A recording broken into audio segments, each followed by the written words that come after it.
for the launch center, and for applications of space, and I would say the space equipment, like could be satellite, could be a rocket, or any kind of device used in space. After all these years and all these billions of dollars, why do we explore the space? Space exploration is a must, especially if you have a country the size of Brazil. It's a huge country. So we need the space applications, for example, for monitoring.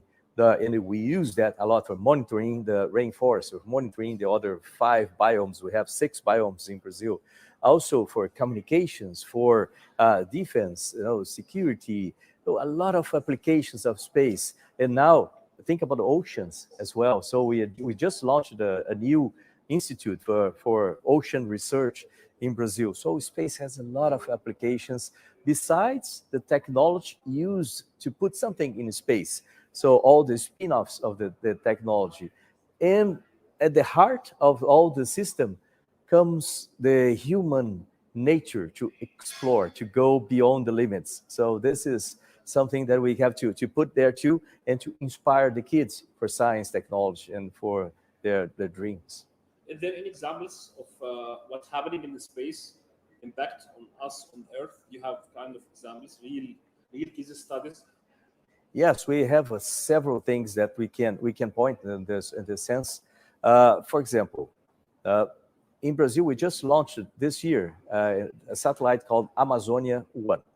Amazonia 1 is a satellite to Earth observation, especially for the Amazon region. So we see deforestation. We try to point, especially at the beginning, so the police can go there and avoid the continuation of the deforestation at that point. And also the technology that's being used in Amazon 1, we are going to use in the second edition of the Amazon, which will be a satellite with a synthetic aperture radar.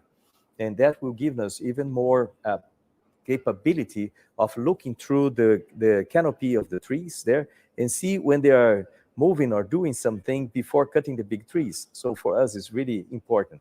So you see, this is just an example of one application of space, but we have so many. Uh, from your perspective, now we see many countries establish space agencies, or already they have. How the space agencies can benefit the economies? Oh, there's a lot. When you think about economic development, is intrinsically connected to science and technology. Everything we do in science technology can affect positively the economic side or the social side. Think about this as well. The social differences that we can reduce by using science and technology. So when you think about all the bases that we have and the things that we are thinking for the near future, that will be a big benefit for humankind, I would say. It's not just a question of one country, because we have to think about our entire spacecraft that we call Earth. The other thing is the space has impact on the education system? It has a lot. If you look at the kids, and I was one of those kids, look at space things. In my time, I'm getting old now, but in my time, I used to watch the movies like Star Trek and Lost in Space, all the things that connected to space. And that was an inspiration for me, thinking about, perhaps I can be part of this. Perhaps I can develop some kind of technology that can be used for this. So space has a lot of implications in the inspiration for the kids. This is one point. The second point, when you think about satellites, if you think about Brazil, for example, the remote side of Brazil and the Amazon, it's very difficult to bring internet through fiber optics, for example. We are installing there, I believe, 10,000 kilometers of fiber optics through the Amazon, the river beds there. But still, you have to reach schools that are not nearby the rivers. So we use satellites. And then by using satellites, by using the space technology for the satellites, you can improve also education in the infrastructure point of view, also in the inspirational point of view. And I'm sure things that we learn in space are going to be very good used by using this in education as well. Another point, commercial space. How the private companies reshaping the industry. Yeah, now we have a new paradigm. Let's say we started the space program pretty much in the Cold War, so it was shaped by fear.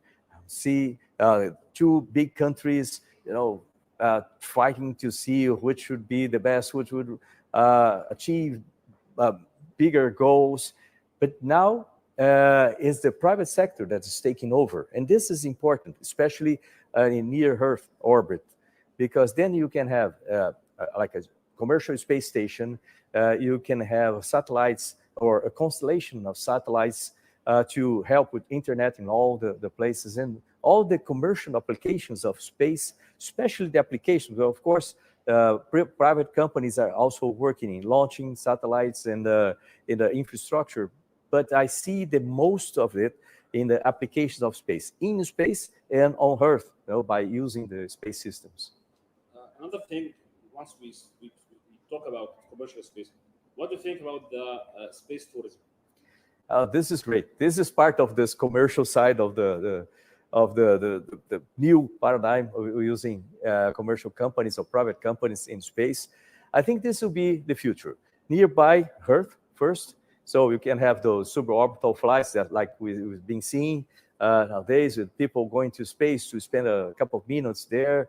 And that will increase as well the probability or the possibilities of having professional astronauts working, like the commercial flights, between countries. And you have the pilot, co-pilot, and the flight crew, and those are the professional aeronauts. And then you have the passengers. So this is going to open also the possibilities for those that want to be professional astronauts to find jobs. It will increase the number of jobs. Also, I hope in near future, once we have this, we dominate the near Earth, like a new space stations, or say a commercial space station, suborbital flights, or even orbital flights for fun, and then we are going to the moon. And so think about this, a commercial private company going to the moon and taking tourists there. I know that probably you're thinking about this and say, how about if an accident happens? This would be a problem for sure, especially at the beginning of the operation. And of course, space flights, they are dangerous by nature.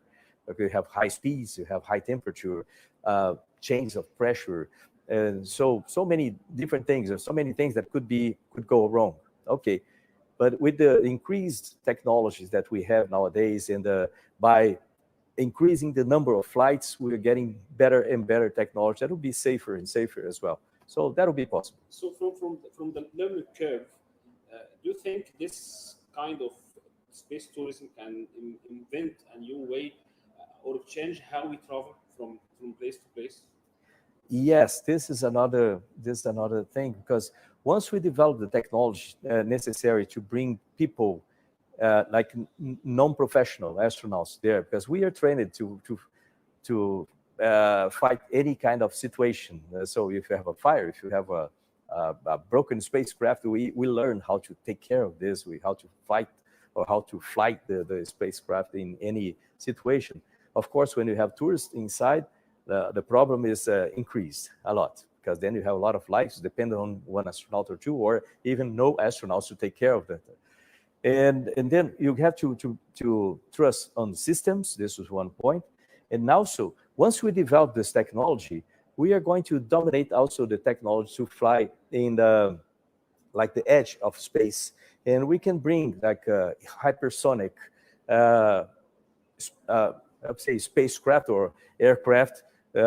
It's the edge, so we can call the way we want. So to bring people from one country to other country in very high speeds, safely and quickly and effectively. So I think this will be the future. Space mining, is it realistic? It is, but I think this is I would say some decades from now. Why I say this? Because it's not just the getting there and seeing, for example, well, there's an asteroid here composed by, I don't know, gold. Okay, great. Now, how do you bring that back to the planet? This is the second problem. This is the difficult part. Or how can I use the lunar soil, for example, to produce energy to bring back? So you have to mine, you have to prepare, you have to have a lot of equipment there, probably to do all the necessary procedures to transform that in something like energy. And so that's not easy. So that's the reason I think that will take decades from now, but it's possible in the future. How do you see the future? I see a bright future. Why? Of course, now we are passing a very difficult time for our planet with the COVID, with the pandemic, and we learned a lot. And at least this is what expected from us. We are government or governments on the planet. We have to learn. And we have to learn, first of all, to work together, to fight big problems of the humanity. Like it's not just pandemics, because that's going to happen again, so we have to be better prepared for this. But also we have problems with the food in a lot of places. Climate change, for example, we have to work together with science and data to think what's the best way of the best route for us to take, and what the procedure to take. Remember, I'm an astronaut, so I like to work based on facts.